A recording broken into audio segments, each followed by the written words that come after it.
तक justice with in year लागू हो जाए, मुकदमों का फैसला जल्दी जल्दी शुरू हो जाए, मैं कहता हूं भारत के व्यापारी भारत की जीडीपी 2% बढ़ा सकते हैं, 2% बिना किसी बाहर की इन्वेस्टमेंट के।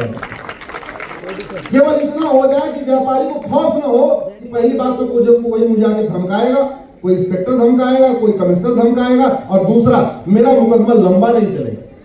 ऐसा नहीं लगना चाहिए मैंने प्लांट लगाया, एक पीआईएल हो गई तो 30 साल तक मुकदमा चलेगा, बेचारे को उसका अच्छा खासा चला गया। अनिल अग्रवाल के साथ यही हुआ, प्लांट लगाया, वहां एक पीआईएल हो गई, उसके बाद स्टे हो गया, अच्छा खासा करोड़ों रुपए उनका बर्बाद हो गया। तमिलनाडु में उन्होंने प्लांट लगाया। भारत में राइट टू जस्टिस हो जाएगा। आज अपराध किया, 1 महीने के अंदर सजा। भय बिन होय न प्रीत, ये किसने बोला? जोर से बोलिए।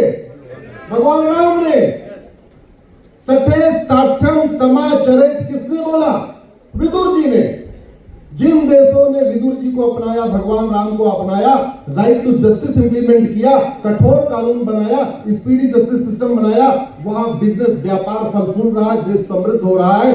जहां न्यायिक व्यवस्था सड़ी हुई है, पुलिस व्यवस्था सड़ी हुई है, प्रशासनिक व्यवस्था सड़ी हुई है, उसकी हालत ऐसी हो रखी है। आप लोग जितना कारोबार कर रहे हो, ये भगवान का आशीर्वाद है। न्यायिक व्यवस्था, पुलिस व्यवस्था, प्रशासनिक व्यवस्था ऐसी है नहीं। आपको इसमें बदलाव की जरूरत है। जिन मुकदमों का फैसला 1 हफ्ते में, भारत में 1 सप्ताह में होता था, 5वीं पास 5 लोग बैठ के जिन मुकदमों का फैसला 5-6 दिन में करते थे, आज की डेट में कैम्ब्रिज हार्वर्ड वाले ऐसे मुकदमों का फैसला 50 साल में करते हैं। न्यायिक व्यवस्था बदल गई। तो अगर हम चाहते हैं कठोर दंड की, कठोर दंड होना क्यों चाहिए? आप में से वॉक करते होंगे, मॉर्निंग वॉक, तो छड़ी लेके चलते हैं, क्या रोज कुत्ते को मारते रहते हैं क्या? जोर से बोलिए जरा। तो छड़ी फिर लेके चलते किस लिए? कुत्ते को डराने के लिए। हमने परमाणु बम बनाया, चलाया क्या? तो परमाणु बम किस लिए बनाया? डराने के लिए। जोर से बोलिए, किस लिए? हमने अग्नि बनाई, ब्रह्मोस बनाई, एक से बढ़कर एक मिसाइल बनाई, राफेल खरीद लिया, चलाया क्या? तो किस लिए?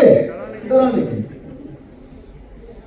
ऐसे ही कठोर दंड व्यवस्था और स्पीडी जस्टिस सिस्टम रोज किसी को फांसी नहीं देता, रोज किसी को चढ़ाया नहीं जाता सूली पे, वो केवल और केवल डराने के लिए होता है।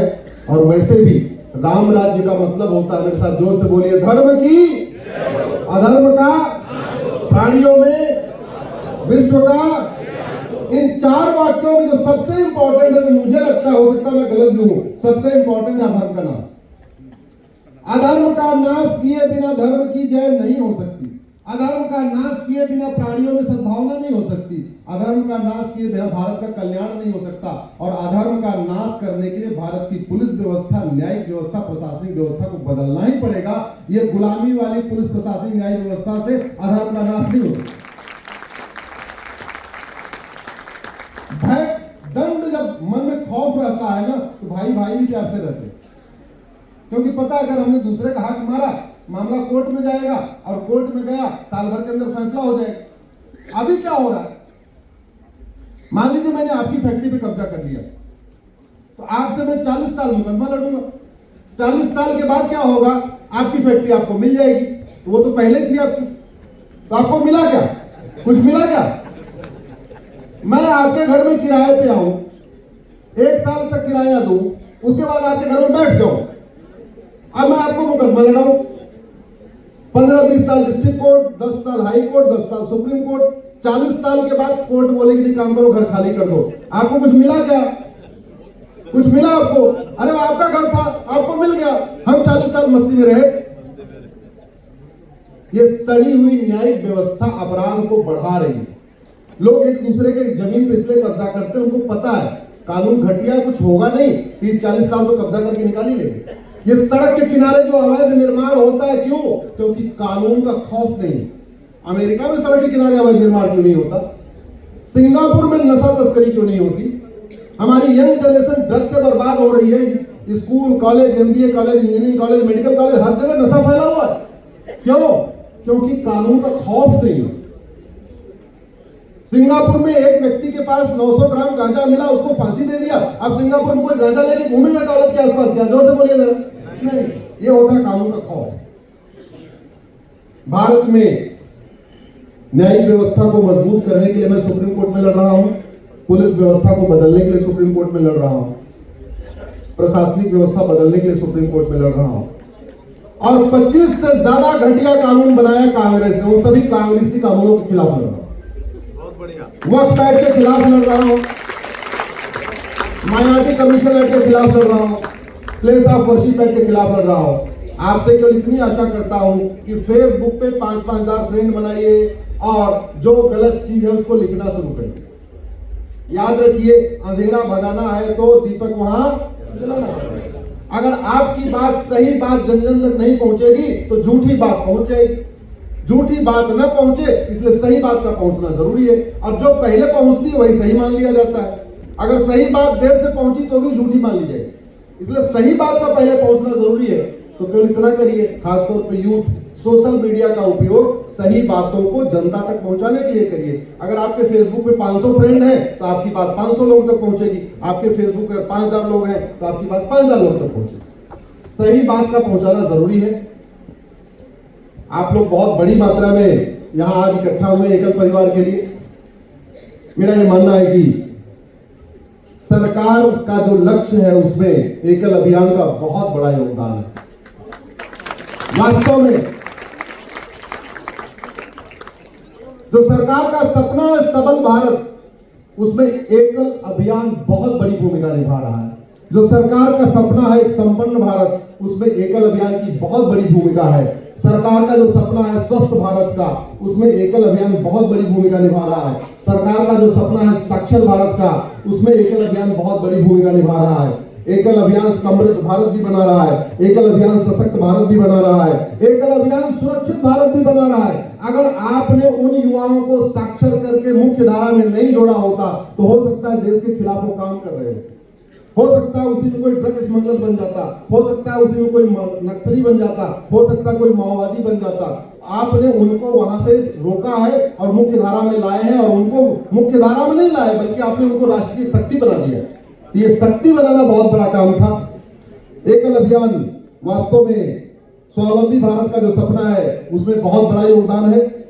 और सबसे इंपॉर्टेंट, ये जो जाति, भाषा, क्षेत्र का जो अलग अलग जहर होते हैं, एकल अभियान उसमें भी बहुत बड़ी भूमिका निभा रहा है। क्योंकि जहां सरकार नहीं है वहां एकल विद्यालय है, जहां सरकारी स्कूल नहीं है वहां एकल विद्यालय है। तो स्वाभाविक सी बात है, आप लोग ये मत सोचना कि आपके पिताजी, आपके बड़े भाई ऐसे ही कार्यक्रम में आए हैं ना। एक बार अपने अपने पिताजी के लिए, अपने पति के लिए जो लोग आप लोग बैठे हैं, जोरदार ताली बजाइए। राष्ट्र निर्माण में इन लोगों की बहुत बड़ी भूमिका निभा है, बहुत बड़ी भूमिका। ऐसे मत सोच लेना कि छोटा मोटा काम कर रहे, बहुत बड़ा काम कर रहे। और मैं तो एकल के साथ जुड़ गया हूं। एकल अभियान मुझे जहां जहां आगे जो निर्देश देता रहेगा मैं करता रहूंगा। मेरा ये मानना है कि एकल अभियान एक मुहिम शुरू कर दे जो बहुत आवश्यक है कि भारत में समान शिक्षा लागू किया जाए। समान शिक्षा लागू करना बहुत जरूरी है। समान शिक्षा का मतलब हिंदू हो या मुसलमान, पारसी हो या ईसाई, 10वीं तक किताब सबकी एक हो। ये बहुत इंपॉर्टेंट है।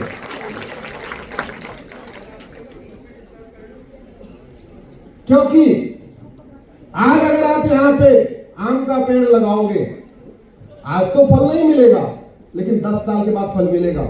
आज यहां बबूल का पेड़ लगाओगे, आज तो कांटा नहीं मिलेगा लेकिन 10 साल के बाद कांटा मिलेगा। तो भारत के स्कूलों में सर्वधर्म समभाव पढ़ाया जाए। भारत के सभी स्कूलों में नारी तू नारायणी पढ़ाया जाए। भारत के सभी स्कूलों में यत्र नारस्ति पूज्यते रमन्ते तत्र देवता पढ़ाया जाए। भारत के सभी स्कूलों में सर्व मंगल मांगल्य पढ़ाया जाए। भारत के सभी स्कूलों में वसुधैव कुटुंबकम पढ़ाया जाए। ये तभी हो पाएगा जब भारत में वन नेशन वन सिलेबस होगा, one nation one education board होगा, वन नेशन वन करिकुलम होगा। अब आप लोग सोच रहे होंगे कैसे कैसे हो जाएगा। अरे नवोदय स्कूल का सिलेबस पूरे देश में एक है, केंद्रीय विद्यालय का सिलेबस पूरे देश में एक है। और अगर दिल्ली में एक रेलवे बोर्ड से पूरे देश में रेलवे घूम सकती है, तो दिल्ली में एक भारतीय शिक्षा बोर्ड बना के जोनल, हर एक राज्य में उसका जोनल ऑफिस खोल के पूरे देश के स्कूल नहीं कर सकते क्या? अगर वन नेशन वन टैक्स हो सकता है तो वन नेशन वन सिलेबस नहीं हो सकता है क्या? मैथ का सिलेबस का लिए अलग करना, फिजिक्स सीबीएसई अलग पढ़ाए, आईसीएसई अलग पढ़ाए, यूपी बोर्ड अलग पढ़ाए, बिहार बोर्ड पढ़ाए। मैथ का सिलेबस पूरे देश का एक हो सकता है, फिजिक्स का सिलेबस पूरे देश का एक हो सकता है, केमिस्ट्री का सिलेबस पूरे देश का एक हो सकता है, जूलॉजी का एक हो सकता है, बॉटनी का एक हो सकता है। वैसे भी 12वीं के बाद जब बच्चा कोचिंग करता है तो कोचिंग का सिलेबस अलग अलग होता है क्या? जोर से बोलिए जरा, कोचिंग का सिलेबस अलग अलग होता है क्या? आप किसी बोर्ड से पढ़ के आओ, जब कोचिंग करोगे तो आपका सिलेबस एक हो जाएगा। जब एंट्रेंस एग्जामिनेशन एक है 12वीं के बाद, जेई का पेपर एक है, नीट का पेपर एक है, एनडीए का पेपर एक है, क्लैट का पेपर एक है, तो 10वीं 12वीं फिर अलग अलग क्यों पढ़ा रहे? संविधान तो कहता है सबको समान अवसर मिलना चाहिए। संविधान जब समान अवसर की बात करता हो तो तभी होगा ना जब समान शिक्षा होगी। और संविधान कहता है देश की एकता अखंडता मजबूत होनी चाहिए। एकता अखंडता तो तभी मजबूत होगी सबके बच्चों की किताबें होगी। अगर किसी स्कूल में नफरत सिखाई जा रही हो, किसी स्कूल में सिखाया जा रहा हो कि न राम पूजा के लायक, न कृष्ण पूजा के लायक, न महावीर पूजा के लायक, न गौतम बुद्ध पूजा के लायक, न भगवान शंकर पूजा के लायक, न भगवान विष्णु पूजा के लायक, तो आपस में भाईचारा बन सकता है क्या? जोर से बोलिए। नहीं। तो क्या उन स्कूलों को भारत में चलाने की अनुमति मिलनी चाहिए? नहीं। जो स्कूल भारत को नहीं मानते, भारत की संस्कृति को नहीं मानते, भारत की परंपरा को नहीं मानते, भारत के रीति रिवाज को नहीं मानते, उन स्कूलों में ताला बंद करना, और ताला बंद करने के लिए आर्टिकल 21A को बदलना पड़ेगा। 29 बदलने के लिए 2/3 लोकसभा, 2/3 राज्यसभा। तो अब की बार मेरे साथ जोर से बोलिए, गुलामी का नाम मिटाने के लिए, बोलिए अब की बार 400 पार, गुलामी का नाम मिटाने के लिए, गुलामी का निशान मिटाने के लिए, गुलामी की कुरीतियां बदलने के लिए, गुलामी की कुप्रथाएं खत्म करने के लिए, समान शिक्षा लागू करने के लिए, समान नागरिक संहिता लागू करने के लिए, घुसपैठ नियंत्रण कानून के लिए, धर्मांतरण नियंत्रण कानून के लिए, जनसंख्या नियंत्रण कानून के लिए। तो आप सबसे आग्रह है अब की बार 400 पार करिए, लेकिन किसी के पार्टी बनाने के लिए नहीं, बल्कि संविधान में संशोधन करवाने के लिए। संविधान में न किसी पार्टी को सत्ता में लाने के लिए, न किसी को प्रधानमंत्री बनाने के लिए, बल्कि संविधान में एक बात याद रखिएगा, ये मैं बार बार कहता हूं, कड़वी बात कह रहा हूं। आज के नेता, आज के अभिनेता, आज के लेखक, आज के बुद्धिजीवी, आज के पत्रकार, आज के कलमकार, आज के महामंडलेश्वर, आज के शंकराचार्य 25 साल के बाद आपके बच्चों को बचाने नहीं आएंगे। लेकिन जिन कानूनों की बात मैं कर रहा हूं, अगर ये कानून बना दिए गए तो 25 साल तो छोड़िए, अगले 500 साल तक आपकी आने वाली पीढ़ियों को कोई खतरा नहीं आएगा, डेमोग्राफी नहीं बदलेगी और सनातन का प्रचार प्रसार होता रहेगा। इसलिए मैं आप सबसे निवेदन कर रहा हूं, अब की बार